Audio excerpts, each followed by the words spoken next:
Hi, ni hao, what's good? My name is Eric, just some random white kid that fell in love with Chinese rap music and wants to show off the great artists to the rest of the world. This is China Rap Network. Here. So what's up, people? Today we're sitting down with a man of many talents, producer, rapper, actor, just to name a few. They call him Doughboy because he's always stacking up that bread, or maybe because he's always in the kitchen cooking up new music. Who knows? A truly international artist with his roots in Hong Kong. Doughboy. Doughboy, how are we doing today? We're doing really good today, man. Like, good to see you. Good to see you, man. Yeah, likewise. How are you doing? Great. Well, yeah, doing great. Thank you. And I really appreciate you coming on to China Rap Network and speaking with me today. If you don't know, we were speaking before a bit, but this channel is sort of all about crossing borders with rap and showing the great artists coming out of mainland China, Hong Kong, and Taiwan. I found out about this subgenre that I call Chinese rap through my Mandarin language studies. Can't speak any Cantonese, unfortunately, except for a few swear words here and there. And basically fell in love with it, starting with the rap of China. And I was actually in Beijing when they filmed that first season of the rap of China, so I really regret not having seen that or anything, but yeah. Right.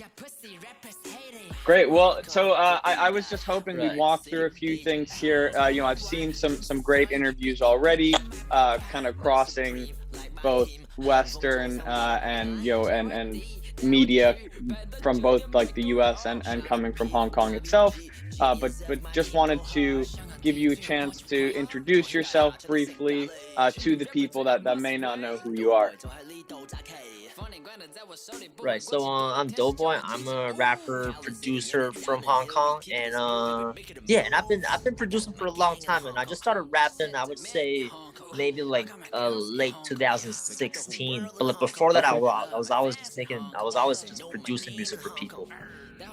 Yeah. Okay, awesome. Yeah. So kind of a little bit like Kanye, started with producing and then moved over to rapping. I always just wanted to produce music. Like, that was all I wanted to do, and I was pretty shy. And also, like, just growing up in like Canada, like, I'm an Asian kid. I'm never the cool kid, so I would never think about being like on camera. Like, I'm not the guy on stage. But I like hip hop music, so I'm like, maybe I could produce music, so I could be involved in rap music. Okay.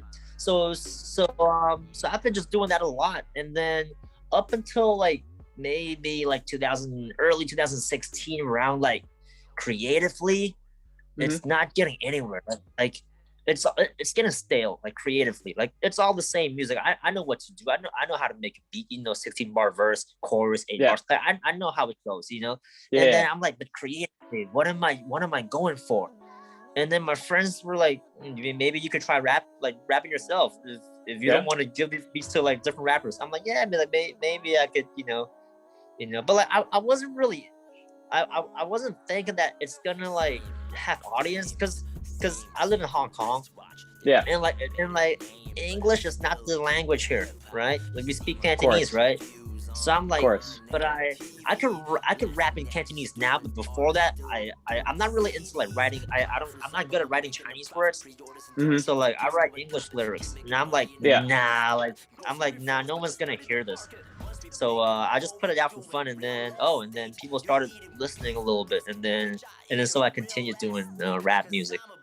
Yeah. Okay. Yeah. I mean, that's great that you're able to get that traction, and I've listened to a decent amount of your music here, and I do love the mix of you're doing some English rap, doing some Cantonese rap, even though I can't understand there's one song that I really like. I think it's called Wang Chuan Qiu Shui. I really like that one. Even though it's like a bunch of Cantonese, and I don't necessarily understand what's going on, but it's still just like a very cool song. Right. Thank you. Yeah.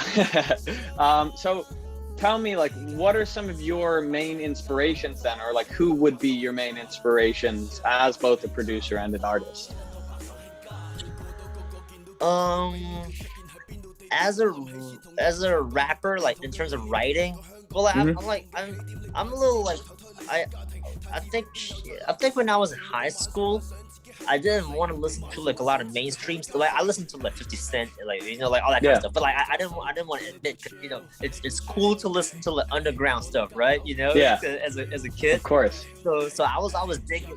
Yeah, I was always digging into like all these like indie rap like music from America, and then I came across this group called Atmosphere. I don't know if you've heard of Atmosphere before.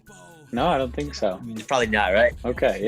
So Atmosphere is from Minnesota, and and they have really interesting storytelling rap music, and that opened my mind to like just telling a story through music.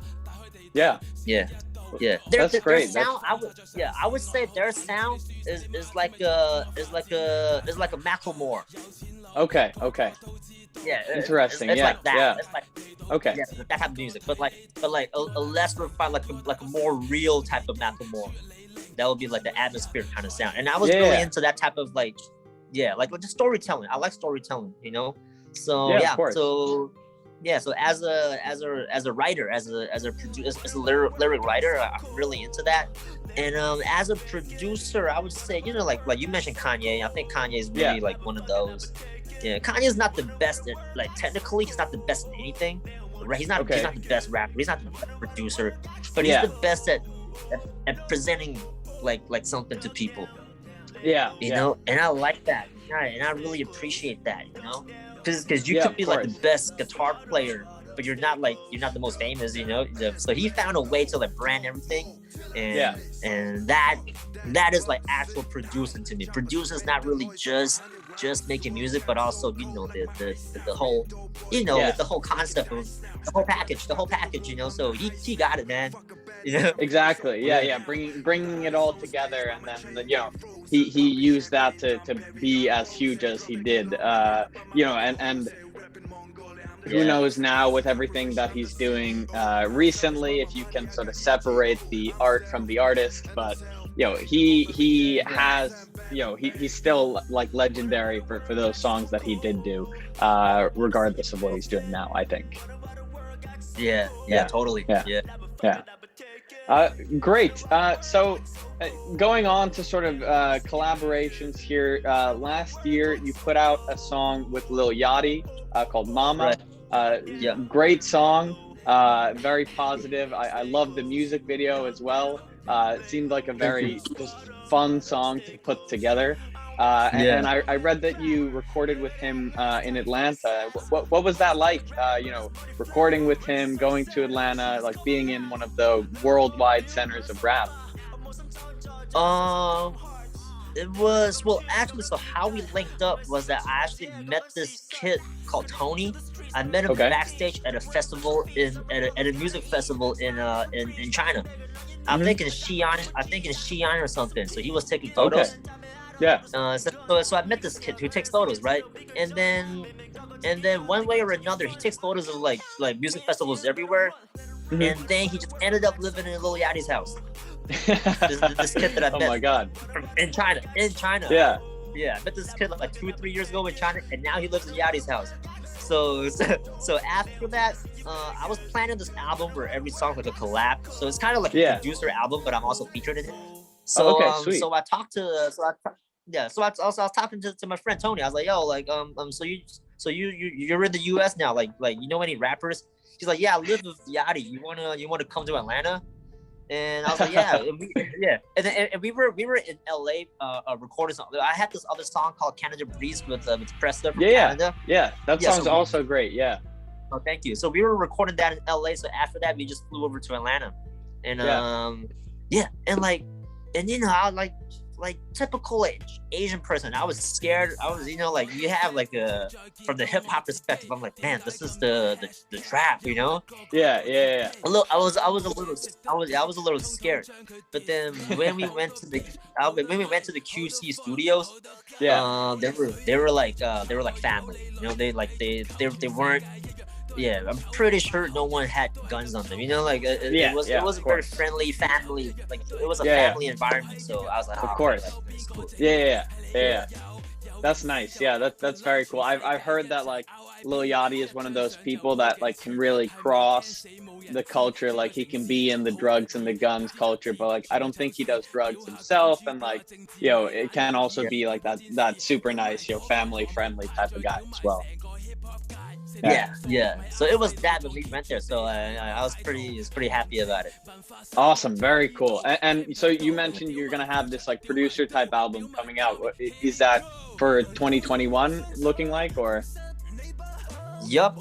Probably next month. A month away from now, maybe. Awesome. Yeah. Awesome. So very exciting. Yeah. Actually, I was gonna put it out like last year, So I think the Yachty song was like one of the last songs that I did for the album. But then, with the whole pandemic going on, we couldn't travel, we couldn't even do shows anywhere. Yeah. So I'm like, like there's no point to put it out if we couldn't perform or do like a listening party, or like a press. You can't do anything. So I'm like, let's just push it back. So I think now is okay. I don't think we can do concerts now yet, but then we could put out like a listening party. Okay. So that's good. I mean, I have seen across some places in mainland China that they're doing some concerts again, but I don't know if you can if you're allowed to travel over there at the moment because of the restrictions. Is that like on the cards for 2021 to maybe go over to China and do some concerts potentially?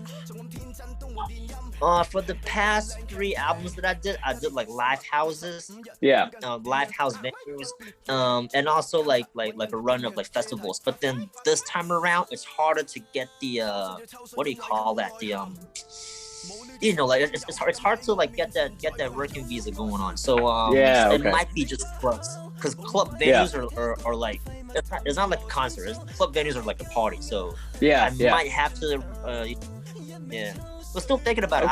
I'm not sure yet, but I'm thinking it's just club shows for now. So I mean that's still a lot of fun and much more fun than we're able to have over here in the US. I'm in New York, and basically there's nothing going on here, and no types of partying or clubbing at all, which is unfortunate. Damn. But I feel you, man. Yeah, you gotta have your hopes up for the latter part of this year that we'll be able to do some fun stuff, and then that people can start touring again. Yeah. Well, great. So I'm thinking, like, what advice would you have for like artists coming out of either Hong Kong or like Asia more generally that want to do a similar type of project, like with either US or like other international artists? I would say a lot of, I mean, like this is pre-pandemic when everyone's able to travel. So I travel a lot, and it's good to meet people like actually talk face to face, because I think people nowadays, you just call each other bro, but then all you do is just DM each other on Instagram. And that's not really, and that's not how you connect with people, and it's always a little forced to like slide into someone's DMs and go like, bro, let's collab. That doesn't really work, I get it all the time. People hit me up all the time, and that doesn't work, because like people they don't know you. So like it's always good to like travel, or like when people are traveling, come into your city, you could you could be the host, show them around, my city. Bring them out for dinner. So it's not from like a manipulative kind of, it's really from just being nice to people. When people come to your city, like give them good food, so it's good to have friends, I would say. And once you have that, you have that rep of being, just a nice person, so like when you go to like other cities, like they'll treat you the same too.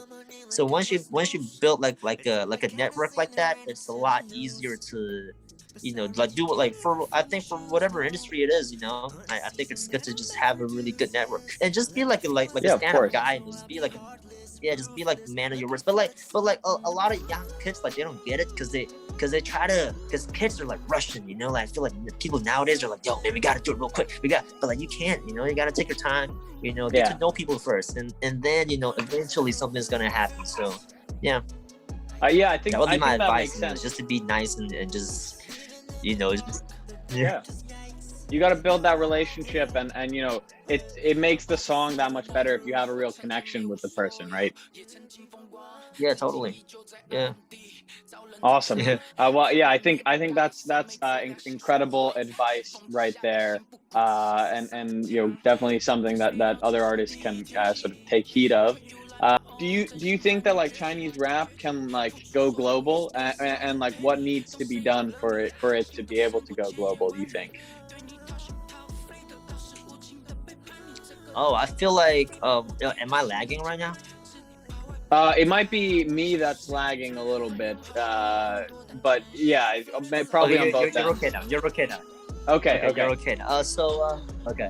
So nah, I feel like Chinese rap once in a while it blows up. You know, like Higher Brothers. You know, like Yeah. they blew up, and I feel like it's really just, well, I mean, like still being in the hip hop or like whatever genre you're doing, still the Yeah. hip hop, for example, you have to be in that category. At least it's rap music, like, but like within the box of rap music, you have to be like really authentic, you Of know. course. And I feel like say Higher Brothers, for example, right? They're a great example. Like they look authentic, you know. Like my boy Nono. Like, there's no rapper in the world that looks like him. Back then, Yeah, when he was still chubby. Yeah, he was still Yeah, chubby. yeah. He's the only Yeah, little. he's so skinny now. He's the only little. Yeah, he's like the only little chubby rapper. You know, like Yeah. they were like big, rappers, but like they weren't like little guys like that. So I think that's like as an example, I think that's very authentic looking. Of You course, know? yeah. Just being real. You know, just representing your culture, like without being fake or anything. I feel like, you know, people like to resonate with what they think is real. And I Yeah, think of course. and I think, you know, like him, for example, he looked real. He looked like a real Chinese kid, you know. Yeah, definitely. Yeah, and people just relate to that, you know. And of course, like, the music's got to be okay, you know. Yeah. Oh, Yeah. hopefully the music will come with that, definitely. So, Yeah. sort of on that note, like who are some of your favorite like rappers today that you're listening to, like coming out of China or Hong Kong or Taiwan?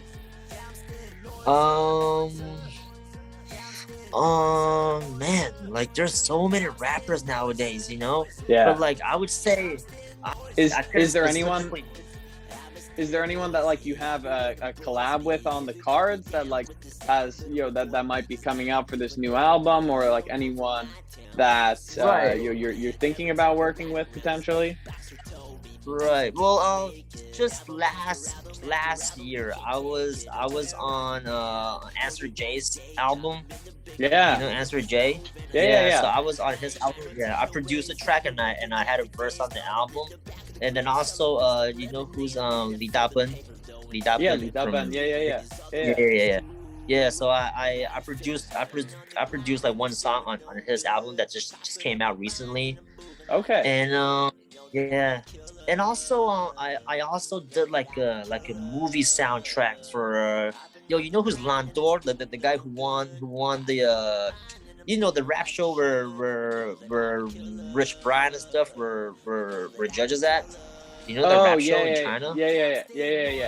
The which one was that? It wasn't 说唱听我的, it was the other one. 说唱新时代, I think it was that one. Yeah, that one. Yeah. Yeah, so Okay.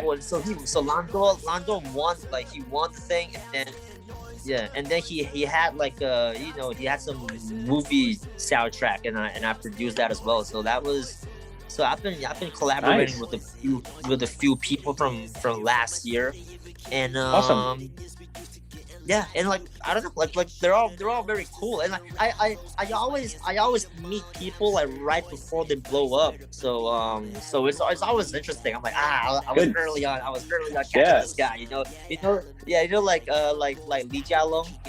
Yeah, Li Jialong. I he's fuck with Li Jialong. He's so good. Yeah, man. And like back in 2018, when I was touring with my group, and then we Yeah. one of the stops was in Xiamen, Yeah.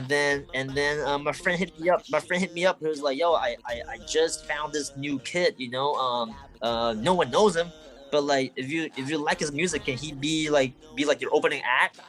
Oh, that's So I was crazy. like, "Yeah, send me the songs." Yeah. So I heard it. I was like, "Whoa!" Whoa, damn! And he had that, and he had that song already. You know the song with Ira Yeah. that blew up like that Great. song was already, like that was the first song I heard from him, like back Oh my before he God. got on the show. Yeah, And that's no a one knew crazy about song. Yeah, that was the song of that year, like that whole year, Yeah. like it was that song. Yeah. So I was like, he can be the opening act. He can do whatever. Like I want to keep this kid. Yeah. That's and like, so sick. And like no one was giving him props, you know, like so he was the open. I was like, yo, why don't you like be like a act, like a rapper, like in the middle? I don't want to be like, because opening acts, like no one cares about opening acts, you know? Yeah, true. So I'm like, yo, why don't we like do the show halfway and then in the middle you come on? I think that'll be better. And then even then, they weren't really feeling it. Like they don't know who he is, you know? Yeah. And yeah. But then a few months later, they found out, you know. A few months later, that show was back in April when I was doing it, and then up until I think June or July, he blew up off of that song that he was performing. Yeah. Oh my God. And That's so that's so really cool. happy. Yeah, really happy to see that, you know. Just I mean, just me being as like an older person, and also just as a producer, it's always really cool to see like the people that, you know, the stars like right before like they were the stars, you know. Of course. Yeah, that's like one of the happiest things, you know, that one of the happiest feelings that I have, you know, from just producing music, you know, was to be able to like produce for rappers, and just as a fan, 'cause I'm a fan of music first, of course, before I started making music. Yeah, that was. Really cool. I completely understand. You know, I am not talented enough to make music or perform music, so this is my way of trying to get that same feeling, you know, as a fan of music myself. So I can definitely relate to that, and that's an incredible story right there as well. A few quick shot questions. What's the first thing you'll do when you can travel internationally again? I would want to go back to Singapore and just have some nice like Singaporean food. Oh, that sounds delicious. I would love to go to Singapore and try some Singaporean food. All right. Next, any plans for a US tour whenever you can next? I guess 2022 probably sounds most likely. People been asking me, but then I'm like, I don't think there's like an audience. I don't think no one's gonna show up to the shows, you know. I've been to a few tours, like seen a few tours of artists coming to the US, like coming to New York and stuff, like Higher Brothers. And then there was like one group, it was like, who was it? Wang Yitai, Paikata, Udu. Well, I don't think, so it was that same group, but I don't think CID was with it. Okay. Oh, Zoom just took away the 40-minute time limit on the meeting, so we're chilling. Nice. Okay. And like, there's definitely a decent amount of people. It was probably mostly like, what's it called? Exchange students that are in New York and whatnot. But you know, you can get some decent crowds coming up, I would say. Yeah, but like, to be honest, like these were all people that like they're a lot bigger than me. I'm like a third tier type of rapper. So they're a lot more popular than me, to be honest. Yeah. So like, you know, I don't know. Yeah, you get a group of people going with you, maybe something like that. That'd be cool. Either way, I would be happy to have you in New York and you know, take you to some restaurants and stuff if you ever make it out over here. Right, for sure, man. Yeah. Okay, and then the last quick shot. So obviously your name is DoughBoy. There's another DoughBoy that's signed to Future's FBG Records, but he's like DOEBOY. And then there's the other DoughBoy, DOOO BOI in China. I think he's from like Xi'an or something. Would you ever do a DoughBoy collab? I don't know the one from America, but I actually know the guy from China. Yeah. We actually talked about it. We were like, why don't we just do like a crazy funny song about, you know, whatever, you know? But then we just had a talk, but then we never nothing really came out of it, you know? Okay. Yeah, I mean that would be very cool collab between the two of you. He's got a very interesting sound, I think. Oh yeah, totally. Yeah, I like it, man. Yeah. Well, nice. I mean, otherwise, oh yeah, something that I was just more curious about. Where does the name DoughBoy come from? And I know that you're in like a record label or a group called Bakery. So are those like related, so to speak? Yeah. Yeah, it's related, but like it's all like random. Like it's all like random words, you know. When I was producing this first, you know, the first time that I was producing an album for my friend, after we were done, he was like, "Hey, for the album credits, I have to write like a producer name because you made all the beats." I was like, "Oh man, I gotta think of a cool name." Yeah. Like, what can I do, you know? And then he was giving me ideas. He was like, you know, something that sounds hip hop, but also not too how do you say, not too like aggressive sounding. Yeah. You know, because you're not that like that kind of guy. You're like the skinny guy. So it has to be like hip hop sounding, but also cute. I'm like, damn, man, like what are you talking about? So I thought, you know, so DoughBoy's a character, you know, from Boys in the Hood, from the movie that Ice Cube acted in, right? Yeah, like, and also like Pillsbury DoughBoy, you know, like you know Pillsbury, like the actual mascot, So I was like, yeah, I think DoughBoy sounds okay, and then he just put it in, and then once the album came out, I was like, that was like a random idea, like that was like a joke, you know. Can we change it? He's like, nah, like the album's out, like that's your name. That's your name right now. I was like, oh damn, like what if I grow older? Like I don't want to have the name Boy in my name, you know, when I'm older. And he's like, yo, too late, you know, you can't change it now. So I stuck with it. That's it, you know. That's a good story. I like it. You know, I mean, I think it's a great name. Definitely. Speaking of that, I was reading some interviews, and you said I heard it, like some of them say that you're focusing on more like positive music for this year. After, like, you have some pretty good songs that are like more hard driving, like a bit more intense. But this year is more about positivity. Could you explain that a little bit? Yeah, I mean, you know, like an example is really, you know, the Lil Yachty track that you were talking about with Mama. Like I would never do a track like that, like from my previous albums. But then right now I feel like, you know, the whole world's like, you know, like the pandemic is going on, and just everything, man. Like everywhere in the world, everyone's you know, like everything's like really polarizing now. Everyone's really angry, you know, like without the pandemic, everyone's just in a very angry state of mind. And I feel like as cheesy as it sounds, I feel like the world needs some positive energy. And I know like this is not like a very cool thing to say, you know. People are like, man, like you gotta take down, you know, whatever system, like. But I'm like, I get it, I know, but then you also need some positivity to go through this, because everyone in the world, you know, different countries, everyone's facing hard times in their own different ways. So I feel like, so this cool. And also like why I wanted to do the collab album was to show that, yo, like the whole world, like we can all link up together, you know. So like not like, so I have collabs with like rappers from Mongolia, rappers from Malaysia, you know, from America, you know, just everyone that I a lot of people that I know. I just want to put it together like in this album. This album's called Power, and power is like, you know, just the power of unity and power of you know, just spreading that love all over the world. So that's the concept of this collab album. Yeah, that's awesome and a great message. I mean, I completely agree with you on this, that, you know, we need some more positivity, and you know, rap at the end of the day can be about many things, but you know, if it's about positivity, then that's even better. And in these times, like you said yourself, we need to spread that positive message. Yeah. So otherwise, I'm thinking like, what other plans do you have for 2021? I know you've been in some movies lately. Are you going to be in more of those? I saw that you were in like a short film very recently. What does that look like from you know, the acting side of DoughBoy?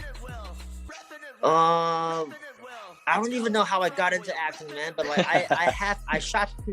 I'm in 2 more movies that I did like last year, but then it's not out yet. So I'm waiting for those to come out, and I'm looking forward to produce for more people actually. You know, because yeah, like at the end of the day, I'm just a fan of rap music. I just want to, like, I don't have to always be the rapper. I think these couple of years when I'm rapping, it got me to the point where I get to meet people easier.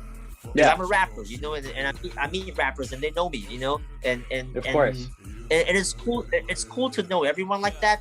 But then I also want to just be a fan. I think that's even, you know, like just. Yeah, I'm like the nerd inside of me. I just want to be a fan of a lot of these, you know, a lot like from wherever, you know, the rappers from China, rappers from Taiwan, rappers from, you know, Malaysia, all over Asia, or like in America, like in America.